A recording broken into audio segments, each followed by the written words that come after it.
All right. To start the discussion session, can I kindly request everyone to say sadhu, please? Sadhu, sadhu, sadhu. Namo tassa bhagavato arahato samma sambuddhassa. Namo tassa bhagavato arahato samma sambuddhassa. Namo tassa bhagavato arahato samma sambuddhassa.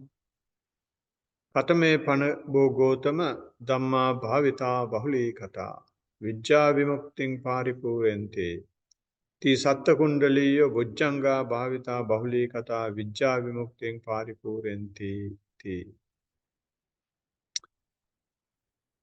Venerable Mahasangha, dear Dhamma friends, today is 20th of May. We have met once again for another weekly mindfulness session that we usually conduct on Tuesdays. And this particular verse that I recited is a familiar one, which we have taken in the last few sessions. And it is taken from a discourse called Kundaliya Sutta, which appears in Connected Discourses. And since Lakshita is also here, and this is hopefully is going to be the last talk on this particular discourse, so I would like to give a bit of background to the sutta, because we have been discussing this sutta at least for 3-4 months, if not more. So the background of the sutta is when Blessed One was living in a town called Sekata. A wanderer called Kundaliya approaches him and asks, "Why are you living this ascetic life?"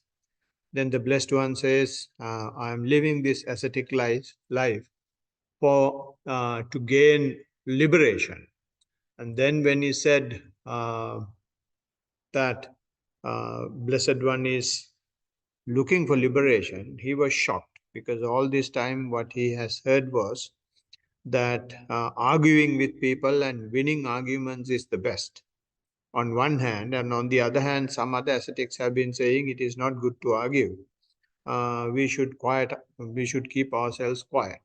So these are the two things that he has been hearing. But when he heard that there is something called liberation, he has been shocked, and he has straight away asked, in order to get to liberation, what have I got to do?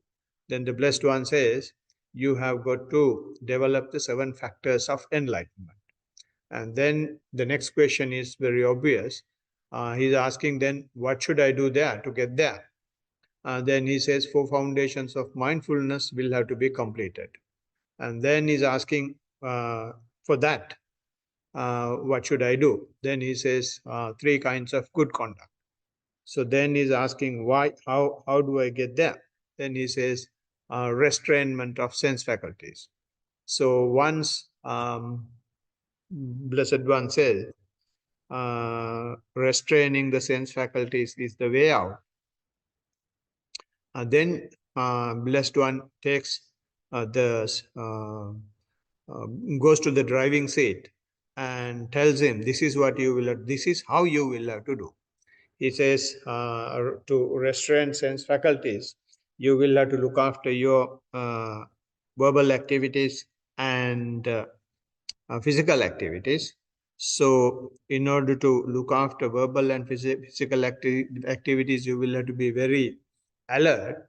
So when you become alert, what happens is, it is not only physical and verbal activities will be purified, even your mind will start to purify. So then when the mind gradually gets purified, you get to the 3 kinds of good conduct. It is not only the physical good conduct, verbal good conduct, but even the mental good conduct will take place. So when the mental good conduct is happening, and since you are alert to maintain your physical and verbal activities, and naturally your attention will go to the your body. So when the attention goes to the body, deeper you go to the attention of the body, deeper layers of the body, you will be naturally opened up into feelings. So when feelings are getting activated, then since you are alert for your physical and verbal activities, and now even the body phenomena in this case, and you will be more and more alert on the feelings, and you will go to deeper layers of feelings. So when you go to deeper layers of feeling, your mind gets more and more opened up, because the feelings is a connection between the physical process and the mental process. So the feelings is usually identified as our mental input towards the physical manifestations. So when you keep on getting close to the feelings, naturally you get close to the mental phenomena, or the mental agitations, or mental reactions, or mental input. So when you get close to the mind like that, your attention goes to the mind. So when the attention is now body, feelings, and mind, you will be opened up into the so-called four foundations of mindfulness. So four foundations of mindfulness, you will see this body, feelings, mind manifestations will continue. So when you allow the manifestations to continue, it becomes a phenomenon. So it becomes Dhammanupassana, or the mind objects, when the alertness, or the vigilance, or the mindfulness of the mind objects will take place. So when these mind objects are continuously observed, when you become mindful for them, then because of the four foundations of mindfulness, you start developing the spiritual faculties, especially the mindfulness spiritual faculty. So when the mindfulness spiritual faculty is developed, and when it is evolved, naturally your attention will get sharpened. When the attention becomes very high, the mindfulness will take the upper hand. Once the mindfulness takes the upper hand, it will generate factors for enlightenment.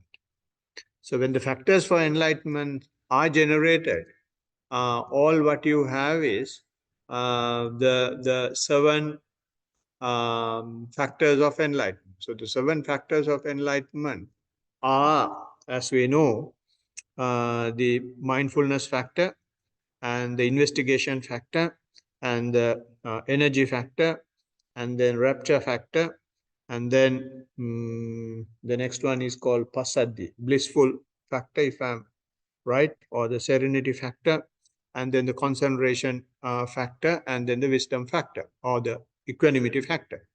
So in this way, the seven factors of enlightenment will be developed. So once the seven factors of enlightenment are developed, then you will get to the liberation stage. So this is a very quick summary of what we have done in the past, because these have been discussed in detail in the previous sessions. So I would kindly request, especially Laksita, even time permits, just listen to them, so that you will be able to get a bit more or better idea about what these things are, which I have just rushed through. And when it comes to liberation, and when your seven factors of enlightenment are aligned, what happens is a process of liberation starts. So when the process of liberation starts, Blessed One is saying that this can happen at any stage of your four foundations. So the seven factors of enlightenment will start to appear, not anywhere outside in the world. It's not anywhere in the sky. It starts happening in your physical and mental processes. So this enlightenment factors will show layers of this body, feelings, mind, and phenomena, four foundations of mindfulness, in a way that you have not seen in the past. Very deeper layers will come into the surface. So when those deeper layers come into the surface, Buddha says that opens up the liberation path. So what is this deeper layer? He has mentioned in all the four foundations that this deeper layer is possible, and the deeper layer is the observation or the manifestation or the appearance of arising and passing away. So when you keep on observing the body, it will come to a point that you will see vibrations in the body. You will see sort of vibrations in your feelings. You will see that the thought process is so sped up and you aren't able to observe them. They just keep appearing and passing away, keep appearing and passing away at a very high speed. Probably you may feel it is faster than light. It is definitely faster than light. And when these things are appearing, you don't go into conclusion. You don't make any judgments. You don't get scared. You don't think that the meditation is going in a wrong direction. You simply keep the mindfulness to the fore. You simply keep observing. So when you are able to keep observing, then you fall into the path of the Buddha. Before Buddha, this observation could not be continued. When it becomes so subtle, they made judgments that this is eternal. They made judgments, this is me. They made judgments that there is nothing else to be done. I am Arhant, and all sorts of judgments and decisions were taken. But here they don't. Buddha has asked us at the very beginning of the four foundations of mindfulness, don't go to such judgments. You simply keep observing. So this is what we generally preach, that observation has got to continue. And it is not just the continuation of the observation. You keep it to the fore and you perpetuate the awareness. So when you perpetuate the awareness, what happens is this situation, you will have an opportunity when your practice develops to observe phenomena that I just mentioned. So when you have this skill of not being afraid of them and not making judgments or decisions relating to them, you start gradually appreciate the path. When you gradually appreciate the path, there are no perplexity arising. So that you clear out your perplexity. And it leads to the purification of the knowledge and the vision of what is and what is not the path. Right? So when you keep observing this arising and passing away, the Buddha has given a name for it. What he says is that this situation is the knowledge of rise and fall. It is, you have the knowledge of the rise and fall. Before having the knowledge of rise and fall, you will have the vision of rise and fall. A lot of people get the vision of rise and fall, this vibrating situation or the appearing and disappearing situation. They get scared. And once they get scared, although they have the knowledge, although they have the vision, they don't get the knowledge. And when they see these vibrations, and if you keep suspecting what the heck is happening, when is this going to end, again you have the vision, but you won't have the knowledge. But when you keep on doing that for long time, gradually this becomes your general nature. This becomes your first nature.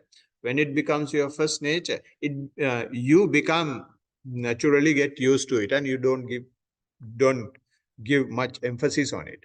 So then gradually you will be considering it as a knowledge. Not that you will be considering it as a knowledge. It becomes your knowledge. You don't have to do anything there. It naturally happens. So there is a funny thing happening here. When you keep on observing, what you simply do is you don't react. You don't do anything intentionally. When you don't do things intentionally, intention is something which is very important for you to continue. If no intention is there, we call it mental volition. When mental volition is there, consciousness arises.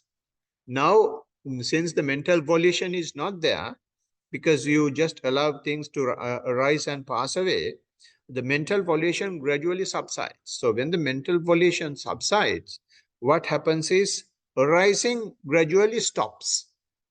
When the arising stops, because you don't generate anything mentally.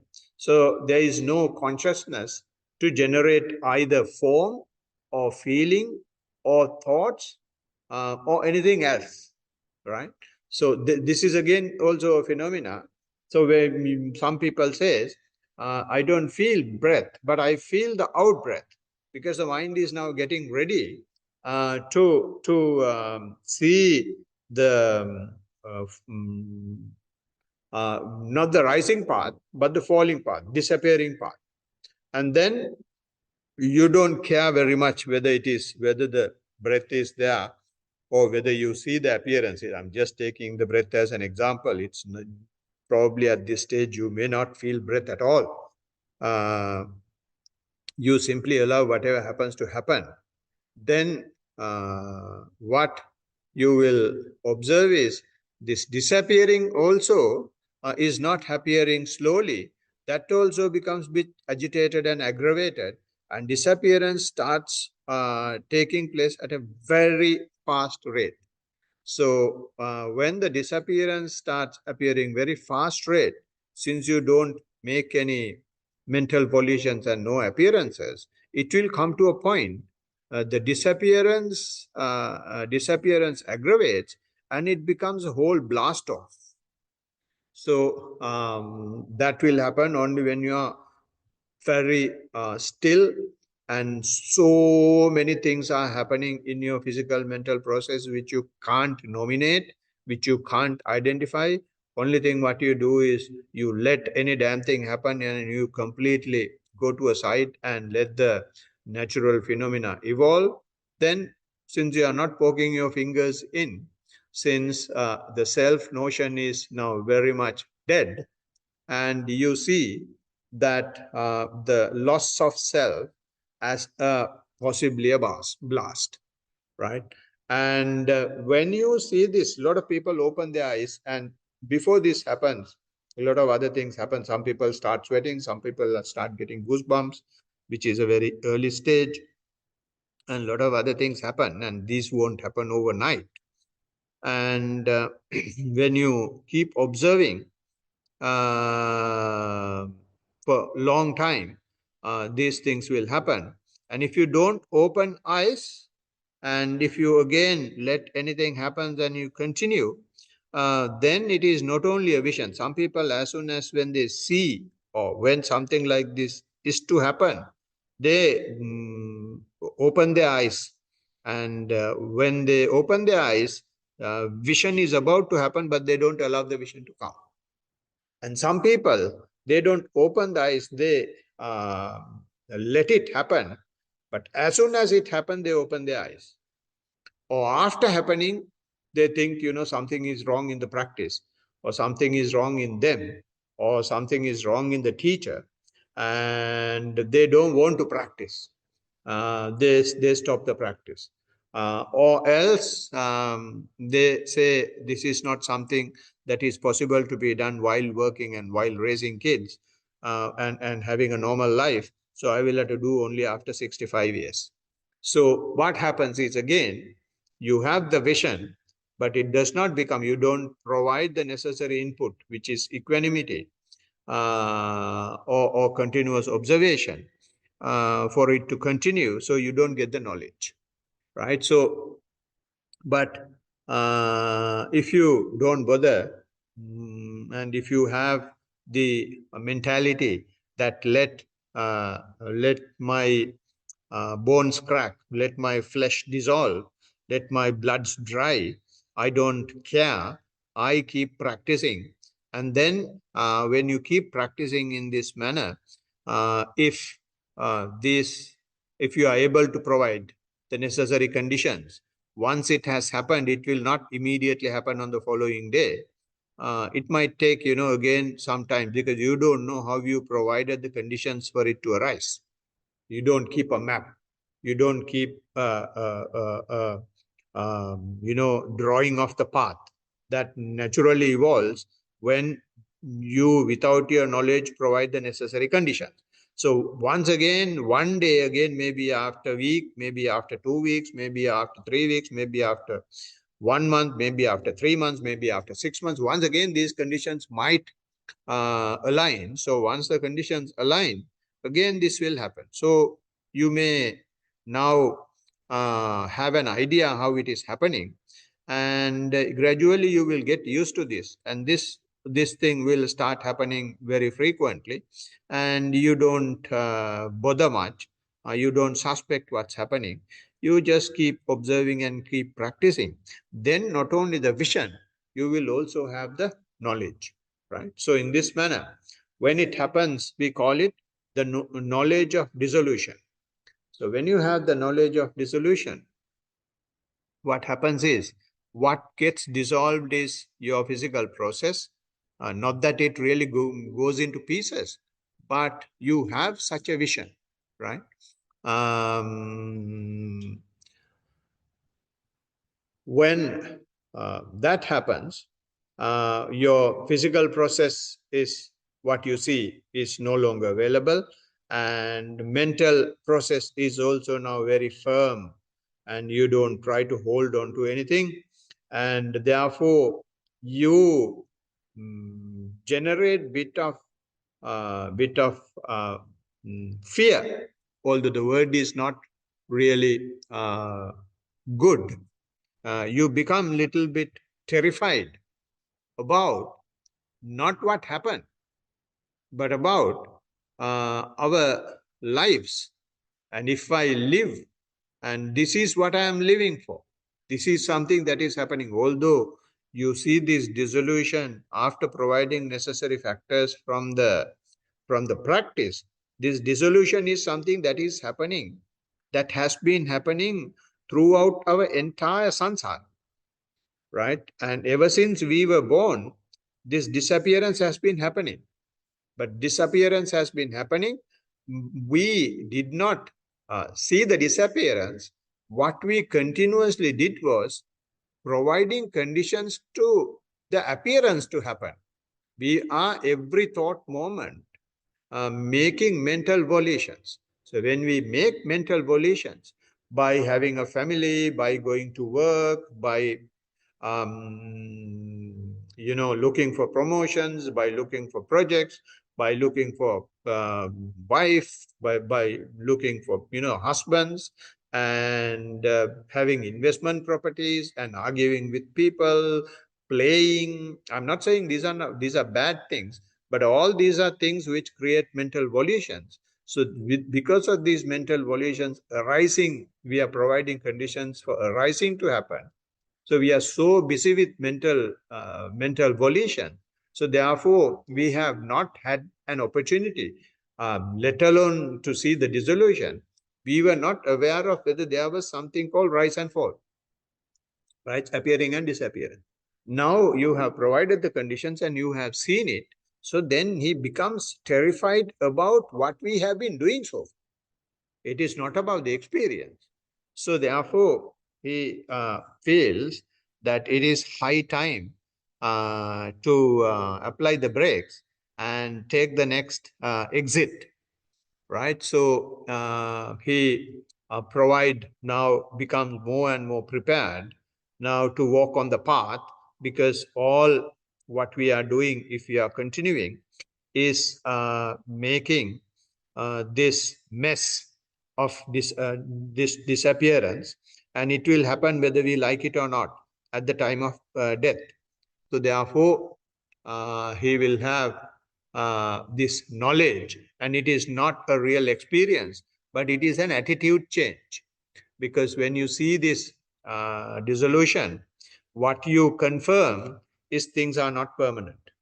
It's a confirmation of the impermanence. Not that you have 100% seen all the impermanence. Still, there will have some miles to go. But you have started the process. You definitely have realized that this is impermanent. So there is no need for anybody to come and tell you. You have seen things are just vibrating only, and not only just vibrate. It dissolves one day. It completely becomes impermanent, and you know no longer there is something called permanent. And then also you definitely know that you don't have control over these physical and mental processes. And if there is any control, then this thing should not dissolve. I should be able to control. And therefore, he very clearly understands, I have been asking for trouble only all this time in samsara. I'm not going to ask any more trouble. Therefore, he is terrified of making himself again, right? So when he sees this, it gradually, this terrified nature in his attitude leads to another attitude. He sees the danger, and seeing the danger is an extension of this terror situation, and he will be at least when you are living a normal lay life, he will be considering the practice as the second priority in his life. In a household life, it is hard to take the practice as the first priority, but unlike in a monastic life, but he will definitely take this as the second priority. And no matter what happens around him, he will dedicate a considerable amount of time for the practice. So that is again another change in attitude. And that attitude or that knowledge is called knowledge of danger, because you are terrified. You see the danger in continuation of maybe the form, maybe the feelings, maybe any birth in the future, because we are now terrified of those things only. If you have form, if you have rupa, then you will be having life. If you have feelings, maybe pleasant feelings or unpleasant feelings, we call it bhava or becoming, you will be continuing the samsara, right? So therefore, he becomes bit afraid of them, and then he sees the danger in them. And these are very important, because at this stage, he is no longer a person who is bound by the sensual pleasures. He has gone beyond sensual pleasures. But there is a danger in getting hooked to samsara through bhava, through becoming. It may be becoming in the rupa loka, or which means form realms, or it may be becoming in the formless realms. So therefore, at this stage, he is not, he is terrified, and he sees the danger of even those things. So he doesn't want to hold on to any bliss situation, any rapturous situation, any serene situation. He simply becomes aware of those things as well. But before Buddha, it was not like that. They were holding on to them, holding on to those things. So they were not able to see this impermanence. right? So therefore, once he sees the danger, he gradually, the dispassion that is getting developed, start to develop further, and it comes to a climax. So when it comes to a climax, he will be moving away from a lot of things he has been having. You will be start, reducing the number of clothes purchases. You may be reducing the number of colors that you are selecting, and you will prefer to go to a small place. All sorts of lot of changes will happen, and then those changes will happen because of the dispassion that is coming, and we call it what do you call, um, there is a particular perception that comes with it. It doesn't come to me straight away. Yeah, no, I don't remember it. Anyway, when this dispassion comes, a lot of people think with the dispassion, you will not be, because you are so passion has gone. You will not take a bath. You will not comb hair. You will not take a shave, or you will be behaving like a lunatic. It's not that. What happens is, you have the dispassion, and at the same time, you are happy that there is a path to go out of it. You are happy, although it is impermanent. I have a remedy for it. I can walk on this path. So therefore, the dispassion is not just one-sided. You are dispassion and having a very miserable life. The dispassion leads to uh, come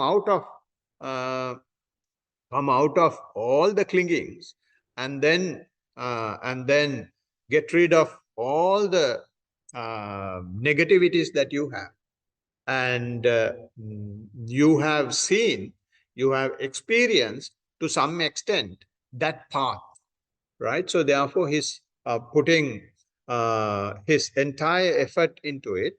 So when he does that, because of the dispassion, because the clinging is clinging to the form, clinging to formless. Now, I'm not talking about sensual world, because it is already now very minimal, and you will be satisfying your senses only to maintain this body, and not excessive satisfaction. So if at all there will have some excessive satisfaction, excessive clinging, maybe in the form world or form realm, or even formless realm. So therefore, he will be gradually releasing those energies as well. You will not be holding on to those energies. So when you don't hold on to those negative energies that you have been maintaining in your physical and mental processes, you may start feeling, because what happens is here, actually, consciousness will lose its ground. Consciousness can stay only when there is some form of clinging. Then that will generate defilement. So when there is a defilement that is generated um, in an unexpected and accidental manner, then the consciousness holds on. But now he is not providing conditions. He is dispassion, and not only dispassion, he is walking on the path of dispassion very vigorously. And then these negative energies, and then the conditions that is necessary to create consciousness will not be provided, will not be generated. So the conditions that is necessary to continue consciousness is the negativity, the accidental negativity that is coming. And these accidental negativities that is already there in the system cannot be any further utilized by any of the mental processes. So then these negative energies will start, playing hell in your system.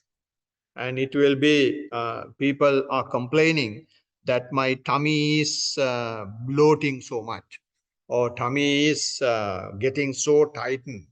Some people complain that their chest is getting tightened. Some people complain that their throat is getting tight. Some people complain that their head is getting tight. So that is because, I'm not saying each and everything is like that. That is because you will have to listen to very carefully the report that the practitioner is giving.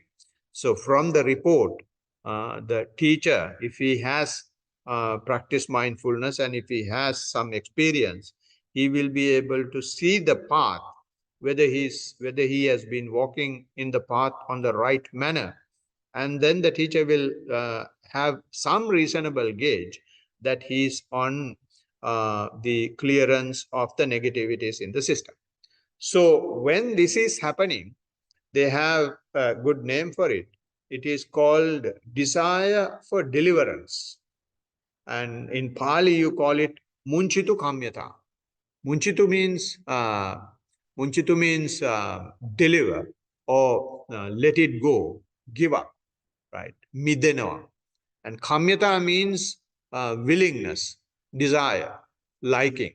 So මිදෙන්ඩ තියෙන desire එක තමයි මුංචිතු කම්මිතා කියලා කියන්නේ. So that is what is being now happening when those things are happening. And people think when these things are happening, someone has possessed him or her, or some new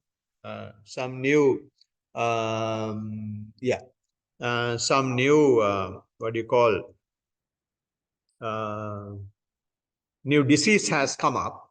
So they will be going behind doctors. They will be going behind Ayurvedic physicians instead of practicing. So there may be people who have, practiced so well, but even at this stage, and if your defilements will kick in, and you may stop the practice. I have seen people, I have met people. In fact, the person who organized Canberra retreat, I'm not saying that she has come to this stage. She has come to a certain stage and then stopped the practice. Said, no, there is nothing else to be done. Or I don't want to go on the path.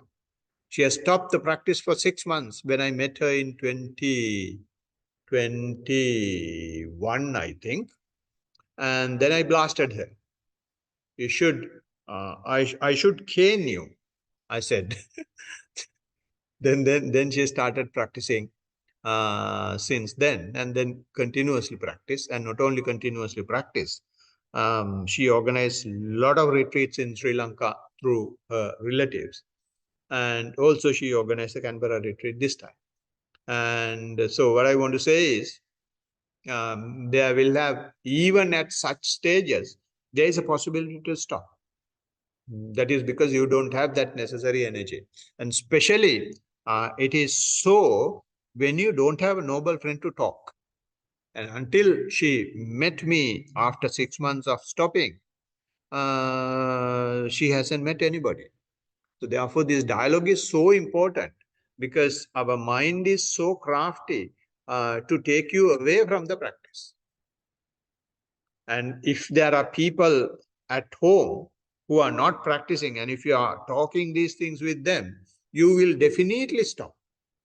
You will definitely stop, because they don't know. And I know there is someone in Brisbane. She completely stopped because she spoke to the kids. And what do they know? They're big kids. They said, no, something must be wrong, and there are no researchers in these things. Those are the things they talk. Nobody has done any research, so don't know what are these monks doing. They call this and that.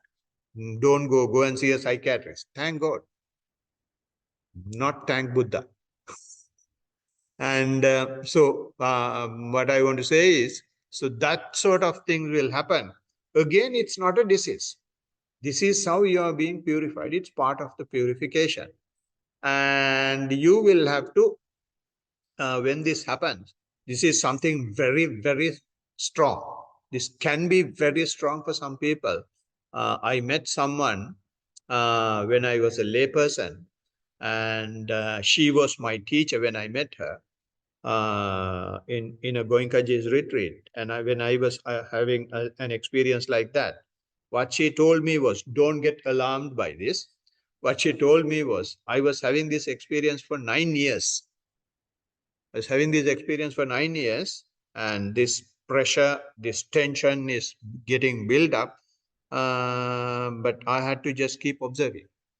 So at that, I realized in my case, the main reason when you come to this stage, people get stuck is because you don't have a right teacher. That's the only reason. I have met people after that. When you keep the mindfulness to the fore, when I have requested and taught people how to keep the mindfulness to the fore, they have gone very much faster than I could imagine. Then I have started telling them, I'm so jealous of you guys.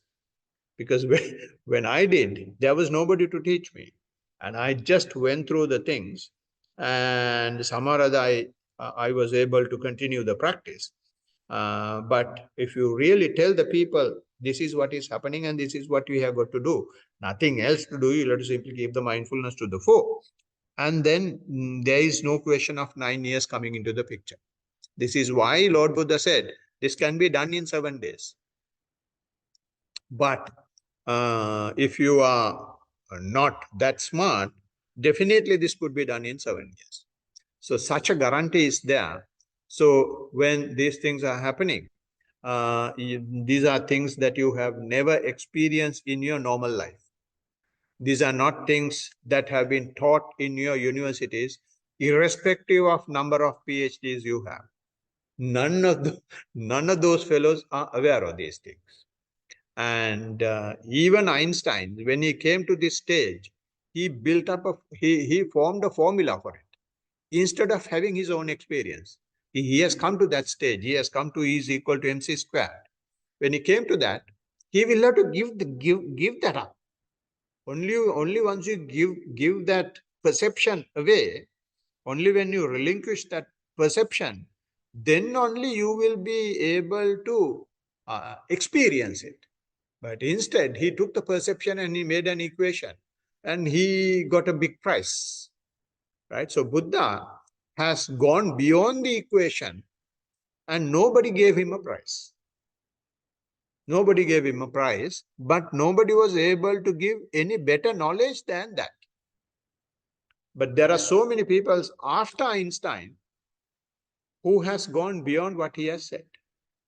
So therefore, when you get to these stages, you will have to keep in mind, we are going to an unknown area. So in that unknown area, there will have unknown things. Talk to your teacher, and you will have to keep practicing. So once you keep practicing, and if you continue the practice, and that continuation practice is also another knowledge, Buddha says. Usually people park the car and get lost because they don't want to experience that. So Buddha says, if you continue the practice, and that knowledge is called Pratisankhyaну Darshana Jnana, they call it knowledge of reflection. You reflect on the same thing. In the sense, you keep the mindfulness to the fore and just keep observing what is happening. And you, when you keep observing what is happening, over time, the teacher will be able to see the progress in that. So continuation of this reflection and continuation of the reflection on a very happy note will gradually stop. If there is any slightest mental volition, there will have very slight mental volition, even in Munchitu Kamyata Jnana. You have the desire to release it, relinquish it, but you don't allow. Why you don't allow? Because something is getting held on, right? So if you continuously reflect on it, there will have a possibility that gradually you loosen it. So when you gradually loosen it, how it will happen is you gradually get close to stopping mental volition. So when you stop mental volitions, depending on your practice, that tightening situation will get loosened, and then these negative energies will start leaving you. And that is an experience. So when negative energies start leaving, you call it Sankhara Upeksha Jnane. There are so many suggestions coming at this stage. Do this, stop that, stop this, make it this way, make it that way. You don't give any thought, give any significance, give any importance to these mental suggestions that are coming. You simply become so silent, simply become a rock in a flooding zone, and you're not affected by anything. So when that happens, it is called Sankharupe Kanyane, or else knowledge of equanimity of formations. The formations are these thoughts that are coming and giving you suggestions. So you don't, they are happening, but you don't take them on board. You're equanimous. How you become equanimous is that you allow them to happen, you simply observe. And your observation is not now this observation is not intentional. This observation has developed to such an extent that it has become your foremost nature. And simply keep observing in that particular point in time. Then, because of the continuous reflection, you will have Sankarupe Kanyane, or the knowledge of equanimity of formations, and then you will be having opportunities. If you can continue this to happen, it will not, when the negative energies are released, it is not, one valve open, it is completely gone. It will go for some time. And then more you do it, you will have better knowledge of equanimity of formations. So continuation of that will gradually lead to having experiences of the liberation. Right? So, and once you have such liberating experiences, Buddha says, conformity knowledge, which we call Satyanulopika Jnana, now there is nothing for you to learn. Only thing that you will have to do is, until you become an arahant, you will have to keep on doing the same thing. And go deeper layers, deeper layers, deeper layers, deeper layers of your body. So that is why I always tell people, see how it is being reflected on your body, because the negativities are in the body. So if you conform to the process, then gradually you will be able to become a fully enlightened arahant. So may this discourse lead you all to that point. Blessings of the Triple Gem. Sadhu, sadhu, sadhu. I don't know how relevant to this talk to some of you, but definitely at your level of practice, you definitely may have understood little bit, but hearing this is one thing, and increasing the practice to this point is another thing, right? So now it's time for questions. If there is any discussion points.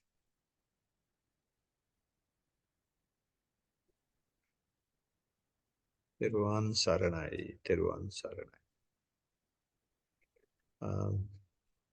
Teruvan Saranai.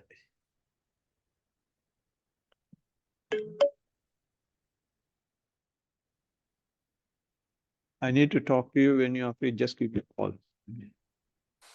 Huh? No. All right. No. I want to talk to you for something. When you have time, just send me a message. I'll give you a call. Yeah. Yes. Any discussion point? Any question? Terumo Saranaswamata. Teruvan Saranai, can you hear? Yeah. Just a small report I want to provide. Yeah. During my walking meditation, I felt like I started feeling a difference in my approach to being mindful. So like this whole time I was like trying to force on like trying to focus on the object, which is my step. So like and recently I started feeling a more natural sense of mindfulness where like I was more in my body and I actually felt like I was mindfully walking rather than trying to like force myself into the object, which is what I've been trying to do this whole time. So like once the natural form of mindfulness started, I just started naturally flowing with it. There was no trying to force it or anything. The mindfulness I felt it around my throat area, and Sorry, come from again. I didn't hear that well. the mindfulness, I was like feeling it around my throat, my neck area, Yeah. and there like the small voice was like I could sense the small voice, like small, yeah, I would say like a small voice that was like being mindful with the steps of my feet, and it was like they were both just like connecting, Hmm. and yeah, that was just like flowing through with it. Um, that voice was like uh prominent throughout the day, so um, it was more like my voice saying, "Oh, I know," like the just being aware of everything, the thoughts that come up, and it's just around my neck. It was pretty much my own voice going, "Yep, I know." Like I'm aware. I'm aware. Um, yeah, it was. So that that same mindfulness was just like continuing throughout the day as well. Whatever I was doing, it was like it was more automatic than me trying to force anything. During the seated practice, I do feel like a little what's the word? Very, like I do experience agitations. Um, like I think back then I would like I'll be distracted by them, but like I've started like accepting it more than trying to fight with it. So the Hmm. agitations, I could feel these like agitative energies like come up my body, like finally. So it was like I didn't used to be able to like just watch these agitative energies. I would just like give up to it. So I would just like open my eyes or like move my legs or something. But now I Hmm. could finally feel these like agitative energies just come up. I could finally like just be patient with them. Yeah. Yeah, so Hmm. like for once in like it feels like in a long time I could actually just like close my eyes and not look Yeah. at my phone for the timer or anything and Yeah. just like sit through it. Um I could, and especially today, like this afternoon, I felt like I even sat for longer than I usually do, and I Good. found like a sense of peace in it. And I wasn't Yeah. worried about like the timer finishing or anything. The time went off, yeah, whatever. And then I just put my Yeah. phone aside and I just sat there for like another like half an hour or something. Yeah. Um, but yeah, that's pretty much it for the report. Yeah. How do you feel about this scenario? Very good, very feeling very confident because um Delighted? yeah, delighted, yeah, very happy with it. Yes. That is the next thing that you have got to be careful. Okay. Right? Because now the mind has been trying other ways to throw you away, Mm, but you don't give up. You uh, mm, kept on your practice, and then the mind knows that this fellow cannot be pinned down with anything else. So I'll give him some other tablet. yeah, Now he's giving you the perfection in the practice. yeah. And what you say is all what you have said, I 100% accept because you have been practicing with me and you have been giving reports. Mm, Uh, so these things are naturally happening. It will come to a point, there is no need for you to force, and your first nature will be, natural nature will be, you are mindful. And not only you are mindful, you are aware that you are mindful, and there is continuous confirmation of that is going as well, as you said, yeah. small voice of awareness going within you. So this happens when the mindfulness is happening without your involvement, and it is unintentional. It is happening. So in Sinhala call it මොනවද කියන්නේ අනායාසයෙන් ඇවිදිනවා. අනායාසයෙන් ඇවිදිනවා means effortless. Mm. Effortless walking and effortless awareness as well at the same time. Mm. And also in the sitting you are saying whenever there has been an agitation, there are some movements in the body, there are some movements in the mind, there are some reactions going in the mind, and all these things um were not able to distract you. You, because of that firm mindfulness, firm awareness, you have kept on accepting them, and not only kept on accepting them, you yourself see it and you become so elated by it. Yeah. So now what the mind does is, mind gradually keeps on giving these things and let you to overestimate it. And then it will give you a situation that you aren't able to become aware at all. Mm. Because when you go to when you overestimate it, what happens is you don't try to be closely monitoring. You don't try to be um, safeguarding it closely. So you tend to switch off your CCTV because you know there are no thugs and rogues and robbers coming into the premises. So you think why I waste electricity, and you turn off the CCTV. Yeah. As soon as the CCTV are turned off, people will start coming and robbing. So therefore, that is happening when the overestimation is done. When the mind tries to create the overconfidence, then it will give you a situation where you aren't able to control, and then you fall into the rock bottom again. So therefore, this happens. This happened to during Buddha's time to some bhikkhunis. And Venerable Ananda, there's, I think, if I'm right, there's a discourse called Bhikkhuni Passa discourse. And in that, I mean, I'm not quite sure of the name, but I'm quite sure of the story. Venerable Ananda has gone to bhikkhunis and he has been giving the sermon. And then bhikkhunis have said, Bhante, our practice is going so well.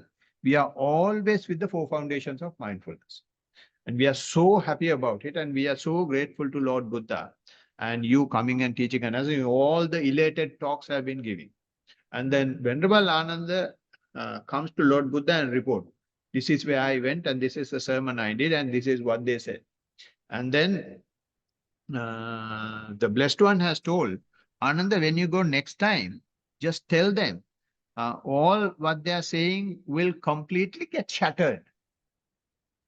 And when that loss happens, ask them to be not disappointed. Ask them to accept that also in the same elated mentality. Right? So, therefore, he is cautioning, don't let loose. Have your guard all the time. Guard of what? Guard of keeping the mindfulness to the fore. Of course, when we can walk without any force and when it becomes your first nature, that is fine. I'm aware. And it will come to a point that you will have to walk forcefully and you don't become mindful. Mm. And then again, you become aware of that. Not that you struggle yourself to, see the sensations of the leg and see the manner of the leg and what is happening what happened to my forceless or effortless walking, and am I going reverse? And all those thoughts will not come. And something is happening now, and you simply become aware of that. So therefore, you don't carry your achievement. You let your achievement go. You carry your skill of being aware. Anyway, yeah. Right? So therefore, mind is so crafty. And when you don't give up the practice, mind will try to create a defilement through the practice. Mm. So the Buddha says this is, they will try to make self through mindfulness. And that is what is unfortunately happening in the world today. They are using mindfulness to increase memory capacity. They're using mindfulness to improve leadership. They're using mindfulness, all this MBRS or something, mindfulness based stress reduction, MBSR. And all this is BS in simple terms, which means balance sheet, not what you think.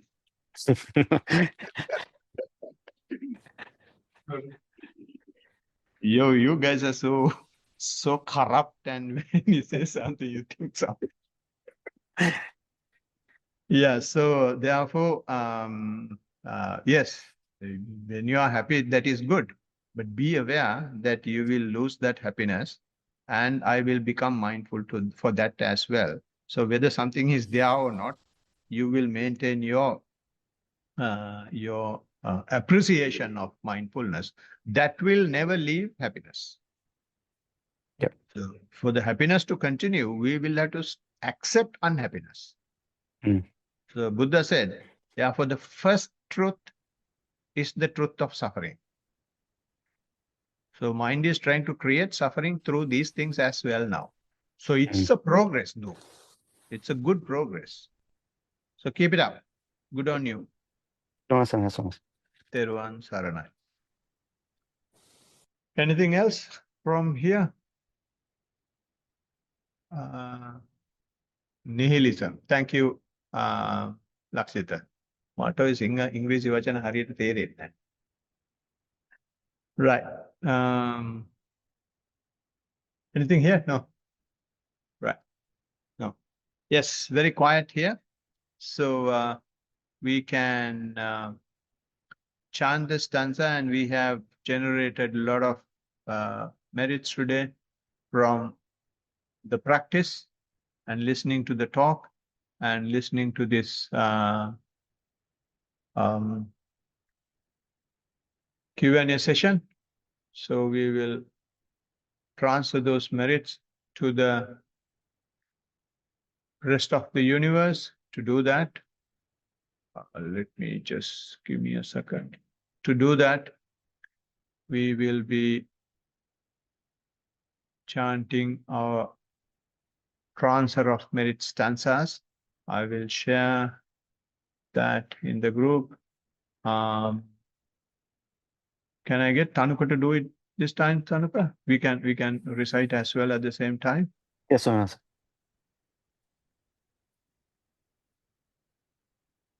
Can you see it? Yeah, I can. Yeah. May all devas share this merit which we have thus accumulated for the acquisition of all kinds of happiness and prosperity. May all other beings share this merit which we have thus accumulated for the acquisition of all kinds of happiness and prosperity. May all the beings share this merit which we have thus accumulated for the acquisition of all kinds of happiness and prosperity. May all beings inhabiting space and earth, devas and nagas of mighty power, having shared this merit, long protect the dispensation. May all beings inhabiting space and earth, devas and nagas of mighty power, having shared this merit, long protect the teaching. May all beings inhabiting space and earth, devas and nagas of mighty power, having shared this merit, long protect me and others. If by deed, speech, or thought heedlessly I have done any wrong, forgive, O Master or Victor greatly wise. If by deed, speech, or thought heedlessly I have done any wrong, forgive, O Dhamma, to be seen here and now, timeless. If by deed, speech, or thought heedlessly I have done any wrong, forgive, O Sangha, practiced well, the incomparable. Let this merit accrue to our departed relatives, and may they be happy. Let this merit accrue to our departed relatives, and may they be happy. Let this merit accrue to our departed relatives, and may they be happy. By the grace of this merit that I have acquired, may I never follow the foolish, but only the wise up to the time I attain Nibbana. By the grace of this merit that I have acquired, may I never follow the foolish, but only the wise up to the time I attain Nibbana. By the grace of this merit that I have acquired, may I never follow the foolish, but only the wise up to the time I attain Nibbana. Sadhu. Sadhu, sadhu, sadhu. Thank you very much, everyone, for joining. So hopefully we will meet on the 27th when I'm in Sri Lanka and if I'm not sleeping, because I'm leaving on the 26th. Teruvan Saranai. Everyone sounds well. Teruvan Saranai. Teruvan Saranai. Teruvan Saranai.